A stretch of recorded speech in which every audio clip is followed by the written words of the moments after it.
We've built a very special big bore Yamaha. The YZilla is a 500cc beast, so it's only right that we call in one of the world's best big bore riders to come and give it a real rip. Take it away, Mr. Bradshaw.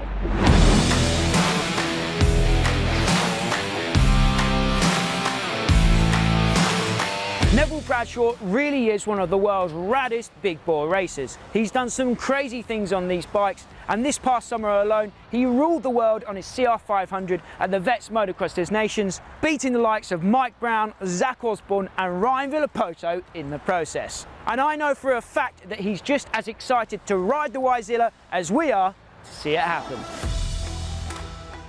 We've come to VIP Motocross today to let Neville Bradshaw loose on our beast. Yes, sir? Yes. Play toy for today? Play toy? How are you? Everything looks sweet, eh? Yeah, I think it looks, dude, I've seen it. Like, I think it looks awesome. The amount of calls I've had that people are saying I'm a lucky bugger getting to ride it.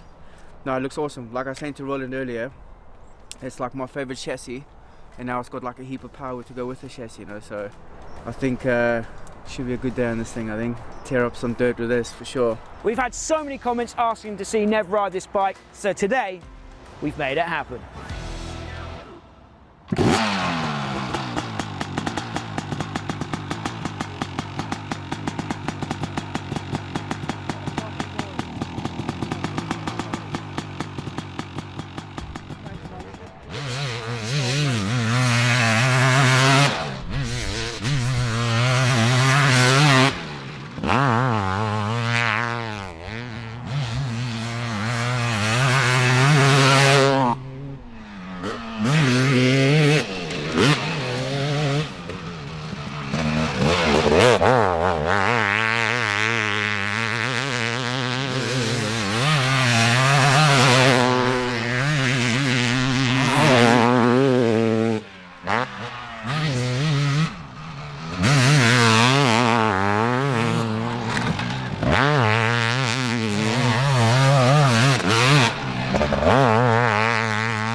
Nev, just tell the camera what you just told me and Dan. Like, no bullshit, that's probably the best bike I've ever ridden. Like, I did 3 or 4 corners on it, and mind blowing, dude. Like, it's so light, and it's got so much power, but it's not like stupid power, like it's very usable power. But it's like riding a 125 where you can just square up anything and it goes exactly where you want it to go, and then you can like short shift it, you can torque it. It's quite funny that like literally within 3 or 4 corners, like I can feel a bike now, and that's, man, that's awesome. You know, like I'd like to see, like once we do some shooting and stuff, to do like a few consecutive laps on it. But yeah, my initial feel is like it's exactly the same chassis as the 250, which is my favorite chassis. So the handling, the turn is really awesome. The only difference I felt to the 250 two-stroke is a little bit in the air when you hit the jumps, the initial inertia of the engine obviously pushing it forward. That's the only difference I felt completely. It hasn't got that heavy feel, and even the track today is like super slick. Like this track, it's real slick when it gets a bit of rain on it, and on a 500 it almost becomes impossible. It's actually not fun to ride on a normal old 500, but I can like control this quite nicely with the power. There's enough power to come off the gas and then just ride it in the torque. So man, I think it's pretty awesome. Fair play. So just in case you don't know exactly what the YZilla is, let me fill you in. This bike started out life as a regular YZ250 two-stroke. We were then lucky enough to get our hands on a prototype YZM500 conversion kit from BRC Racing. With the help of our friend Roland, we transformed our standard bike into this big bore beast. It's not a CR500 motor squeezed into a YZ chassis. This genuinely is a modern day YZ500. And if you stay tuned until the end of this video, I'll show you how the YZilla fares up against a modern 450 4-stroke. But first, let's sit back and enjoy as Nevster does his thing.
No.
It's kind of weird, like it's a lot more of like a linear power than the CR500. The CR500 comes with a bang, so you always like on the clutch to kind of keep the front end down. This is like a very linear power that builds. If you look at it on the dyno, you've got a very much a build curve. It's like a typical two-stroke curve, so it builds and goes in the over rev. Yeah. CR500 comes off the bottom, shoots up, and then dies off. It's like a wedge of cheese, you know? It's weird you can torque it as well. That's what's quite weird. Because normally when you get a linear power band like that, there's no torque in the engine, so... But to be able to like rev it and torque it, and the chassis, dude, the chassis is like, I don't know if it's a new bike, and I've been riding old bikes, like, or older bikes. The chassis just turns on anything. You can just look at anything and just bang, and like even like bang the berms without even kind of like oaring. Nev, you've done it, you've tamed the beast. Give us your first impressions of the YZilla YZ500. There was no vibration, the brakes were awesome, the suspension was good, the chassis was good, and then it had like, it's a very like easy to use power, like a very linear power. And a lot longer power than the 500 I've ever ridden, you know, like normally the power in the 500s is very short, but this thing just revs to the moon, you know, and it's quite cool where you can rev it, but you can also torque it. I was going around a lot of the corners in 4th gear, like expecting to like have to clutch it to get out, and the power was just there coming out. So, and just turned like a 1 to 5. It's insane. The only difference I did find compared to like the YZ250 or the Fantic 250 was a little bit on the jumps. Like in the initial takeoff of the jumps, you can just feel like the inertia of the engine pushing you forward a bit. So when you go to scrub it, you can just feel like instead of the bike dropping down, you can feel like it gives you like a little bit of a spurt. Like I think when the, you know, obviously because it's such a big ball, when it ticks over in the engine, it pushes the bike forward.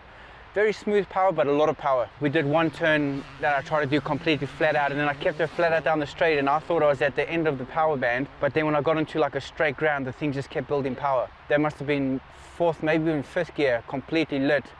And then it still built power. It was still going forward, you know, which is... It was mental to watch, mental to watch. When you pulled in on that first lap, I was like, I know, something, he's not liking something, we're gonna have to do some changes, but you came up to me, he's literally like, this is the best bike I've ever ridden. I can literally do 4 corners now on a bike, and I know if a bike's good and I know if a bike's not good. It's just so weird to kind of ride a 500 and not have the vibrations through your hand. That was a big thing. Normally on a 500, you have to like really roll the turns, follow the corners, you don't square anything up. Everything is like a roll around the corner with like good momentum and then roll the gas on, where this thing you just like squirting up everywhere, you know, like you can square corners up, you know, you can hit a berm and come off a berm quite easily. And it's quite weird, like anyone that's ridden this track in the wet knows that it's real slippery in the wet, and you know, it would be almost impossible to ride like a CR500 in those conditions, where this thing, you know, like it's a very manageable power. For example, this tabletop, when you go up to it slow in a 500 CR, I would never go up to it slow and give it beans in the takeoff, where this thing I felt quite comfortable.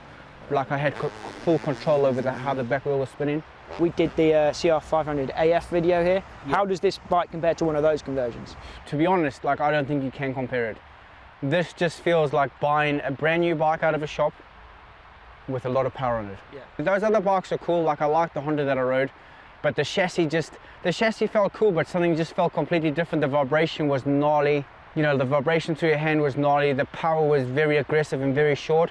This is like literally, I don't want to say it was the perfect bike to race, because I think it's a perfect 2-stroke to race. If everyone was on 2 strokes, this would be the perfect 2-stroke to race. Like obviously the 4 strokes, the power comes in differently and stuff, but when I was racing the CR500 in the series that we did, I said, I have to get a start and then I can stick to a pace for the whole race, and then I take people off at the end of the race because I pace myself. This thing you wouldn't have to. This thing is nimble enough. You could just, and a lot of the times I wasn't following the lines that the rest of the guys were taking because I had to open the track up, where this thing, you could go on the main line, and also the clutch is so much more positive. On those big bikes, it's like, you know, you end up going 3 fingers, and you know, there's a good chance of stalling, where this thing is still one finger like a YZ250. And it's very responsive on the clutch. You know, the clutch can control the bike a lot more. So, man, I was kind of like, when I saw you guys had built it, like I thought, that looks pretty awesome to ride. But, you know, sometimes you can be disappointed with stuff that looks a lot better than what it is. But no, I was super impressed. If I had money lying around, this is definitely something that I would build and, you know, save it for special occasions and some cool races. So. You've teased it. The people are going to want to see you race it, so we've got to make that happen at some point. We'll definitely find, we'll definitely find something to do a race on. When we arrived at the track, Nev revealed that he had a YZ450 in the back of his van. And I thought it'd be rude not to get it out for a good old-fashioned hot lap showdown versus the YZilla. Which bike will be faster? Leave your guesses in the comments below.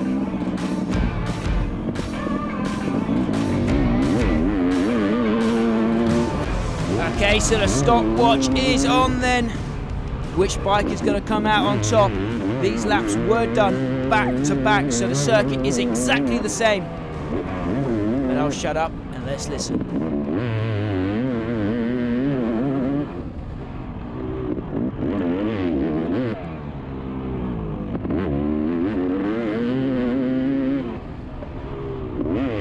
YZ500 does sound so crisp, and everybody at the track on this day could visually see how much fun Nev was having on the YZ500. But I'll tell you, I was at the side of the track watching Nev on the YZ450, and he wasn't hanging about on that thing either.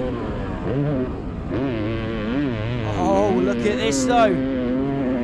It does look like the YZilla has the lead. Let's see as they come around this corner over the first tabletop here. Yes, the YZilla does have the lead. The YZilla is running away with things in the front here. Is this what you guys expected? I don't know if it's what I expected, but in the hands of Neville Bradshaw, anything is possible on a two-stroke. 2 corners left to go for Nevster on the YZ500 then. He still has a decent lead over the YZ450. 1 turn to go. Here we go then, over the line. The YZilla takes the win.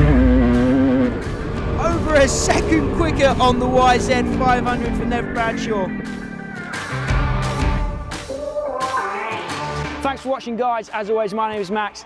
That is Nevster272. Be sure to like, share and subscribe. Until next time, we'll see you at the track. We've got plenty more in store for the YZilla series, so be sure to subscribe to the channel to never miss an episode.